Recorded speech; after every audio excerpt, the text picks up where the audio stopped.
A West Indian named Richard Austin has sprung into existence in my consciousness. In between my work, I see news items and special interest items, and a special interest item just popped up on my screen, and it was about a West Indian cricketer. So immediately I go, because it's cricket, but also because it's the West Indies. It was about the West Indies in the old days, and I was a huge West Indies fan. And Gordon Greenidge and Desmond Haynes, and Viv Richards, and all of them, all the bowlers, Garner, Holding, all of them. Oh, Michael Holding, he's a West Indies cricketer from when I was young, and he was on the radio here, commentating on the cricket once. And actually, this is not very politically correct. Oh well, I'm a Western Suburbs boy, So a joke's a joke, and he said, "Next caller, please." Actually, I'll try and he had a low voice, And next caller, please. Oh, hello, it's Dave from Sunshine here, and he says, "Ooh, Sunshine." I can't go as low as he can. Ooh, Sunshine. That sounds nice. And the Aussie commentator next to him said, anyway, moving right along. Anyway, huge fan of the West Indies. I used to have a kind of favourite cricketer from each country, just about, I used to like Sunny Gavaskar from India and Imran Khan from Pakistan, and he's the Prime Minister of Pakistan now. Cricket is huge culturally, the cricketer becomes the Prime Minister of Pakistan. That's fantastic. And I'm going to get on to Richard Austin, who's a West Indies cricketer who I was reading about just now, and I'd never heard of him. I probably did know him back then. I was only a teenager, and I have forgotten him. And anyway, I could go. Richard Hadley from New Zealand. I liked him. Pompous git. And too many to mention from Australia. But anyway, so all right, the West Indies and in cricket. Look, on one level, it's just a stick and a ball. It's not culture. It's a stick and a bowl. But it's one of the biggest cultural things in the world. It's part of the fabric of India. And that's 1 point whatever billion people. And Pakistan and Australia. Less so in Australia lately, it seems. It's funny that, isn't it? But it's still a religion in India.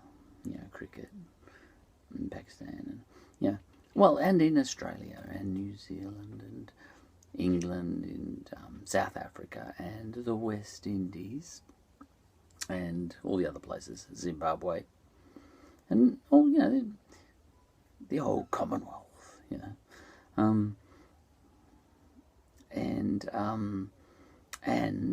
so I was reading about Richard Austin, who I didn't know, but I may have known. He ended up shoeless and a beggar and a drunk and a cocaine addict on the streets of Jamaica. Excuse me for a second. I think I'm going to sneeze. If I respected you, I would edit that out, but I don't respect you. I don't want listeners. Rack off. I've spoken about the zen of this YouTube channel. I'm talking to me here. I'm not talking to you. You don't exist. Anyway, Richard Austin, he exists in my head right now because he sprang to life via this thing, this special interest article, which I just read. And all right, and he was sought out by a journalist. I think it might have been an Australian journalist. Australian journalists are coming to my attention lately. Obviously there's Rupert Murdoch always. Local boy from here in Melbourne. Was anybody more responsible for Donald Trump becoming the President of America than Rupert Murdoch? Just a boy from Melbourne here. We punch above our weight. We like to say that. But there was and speaking of Donald Trump, we had another journalist make a bit of a wave overnight, but he might be 5 minutes of fame. Murdoch has changed the world. You could investigate that yourself and agree or disagree after that, and you probably already have an opinion on that. But this young buck on the scene, he comes from the opposite side of politics, compared to Rupert Murdoch. James Murdoch resigned recently. It's always the middle son. It's never the oldest one, is it? Lachlan's still in there. But anyway, what happened? Australian journalists. Ah, yes, Jonathan Swift. I know his dad from the radio. He's a local boy too. And he was interviewing Donald Trump one-on-one yesterday, punching above his weight. We are punching. He's only a young bloke. We are punching it. How did he get that interview? So this is Australian journalists. But speaking of Richard Austin, the West Indies cricketer, yes, that was another Australian journalist and mogul, Kerry Packer. Changing the world, and he was changing the world. He changed the landscape on cricket, and that's changing the world. It's only a bat and a ball. It's only a stick and a ball. It's huge culturally. Sport is huge culturally. You can bat it away and just dismiss it as a bat and a ball, and you can. I've got no problem with that. Just bat and a ball and just not even deal with it. But I can do that about anything. Religion, made up stories. Religion is nothing culturally, nothing. And you'll say, Albert, it's very important to me, you might say. Yeah, it's a huge deal in the world. Obviously it's a huge deal in the world culturally. I'll say so is sport. Soccer, bigger than Jesus. Cricket, it's the very fabric of the way we feel and think. And cricket's important. It's too. In fact, it's too cultural to even describe. Suffice it to say that Douglas Adams, one of my favourite authors, wrote a book once, and he put the Lord's cricket pitch, and specifically the bails and the stumps at one end of that pitch, at the centre of the universe. And so on and so forth. You can bat it away. You got a little cultural dance, have you, in your culture? Okay, you do a little bit of dancing. What is it? A grass skirt? That's not cultural. Yeah, well, it is. And your mythology, your little mythology. You got mythologies in your culture, little made up stories, huh? They're not important. Well, they are. And so is cricket. Anyway, speaking of another journalist, Kerry Packer, another local boy from here in Australia, and, he had an impact on the entire planet, as some of us seem to do. Not me, my shed. Anyway, now the interesting thing about this Richard Austin, this West Indies, well, he was a beggar in the street in Jamaica. He's dead now, I found out just now. And I'm giving him some life here. He doesn't need it on this YouTube episode today. So what we have here is the spectre of a beggar on the streets of the West Indies who once had a personal relationship with, one of the most powerful people in Australia. Because Kerry Packer, when he was getting World Series cricket together, he developed personal relationships with all the cricketers. This is how big cricket was, and is, in the cultural mindset of, well, the old British Commonwealth anyway, and that's a quarter of the globe anyway, and the sun never sets on it, and still to this day the sun never sets on it. And what's culture? English. My goddaughter recently made an episode on a podcast, and she was spruiking the idea that Ethiopia, to get around a lot of its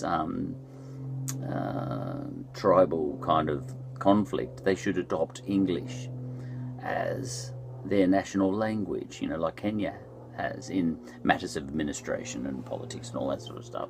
And I thought, see, wow, tiny little island, England, much smaller than Ethiopia, and here is this idea in a bubble, the thought bubble, but still culture, And cricket is one of the cultural touchstones of England, and England is important in the world. But anyway, speaking of that, Kerry Packer once had a relationship with Richard Austin. He had to have had World Series cricket. I won't go into what that was all about, but it was huge. And apartheid South Africa was all wrapped up in that too. Rugby and cricket and rebel tours of South Africa. The biggest people in the world were watching. It was the sport was at the centre of the battle for the hearts and minds and conscience and all that sort of stuff, of the whole idea of getting rid of apartheid in South Africa, because South Africa's a cricketing nation, you see, and a rugby nation too. Plays rugby league, which and that was developed in Australia too. It's a huge deal, Anyway, so Kerry Packer was at the centre of all of World Series cricket and a lot of the politics that was going on at the time. He was bossing prime ministers around and using cricket to do it and all that sort of stuff. And it's all part of, we're all intertwined with it culturally. I'm working with the nephew of one of the cricketers that was involved at the time, right now, today. I talk to him almost every day. And so on and so forth. We're all involved, and so Richard Austin here, a beggar in the streets of the West Indies, it catches my attention because I was a West Indies fan anyway, back when I was a teenager, and Gordon Greenidge and Desmond Haynes, Viv Richards and all the bowlers.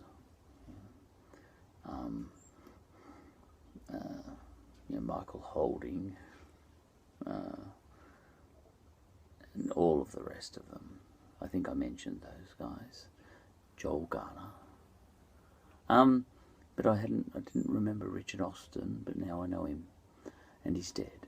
Anyway, so we have this spectre, as I said, or didn't say, I can't remember, of someone going to interview Richard Austin, and once he was at the centre of world politics, I suppose, and that's why he ended up on a beggar on the streets. But that's a whole story, because he went on one of those rebel tours of apartheid, South Africa, and got judged severely for doing that. He was a traitor, you see, to the colour of his skin. And gee, doesn't that open a can of worms. Yeah. Was he ostracised in his own community and all that sort of stuff? This is how big cricket can be. You can be ostracised in your own community, and that's gutting for we humans because we're a social animal. And this journalist interviewed him, and on one occasion, there was a point in time when he was playing before kings, if you know what I mean. And one of the sporting gods, who were the West Indies, and now he's a beggar in the street. All right, so that's enough. That's the sort of thing that novels are made of. And and the journalist that went and interviewed him before he died, he said,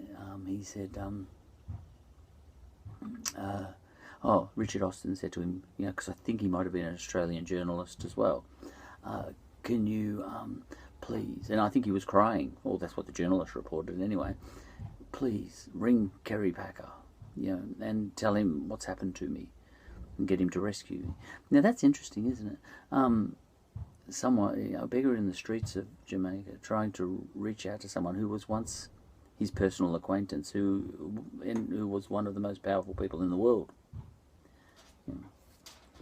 Kerry Packer, his son is James Packer, who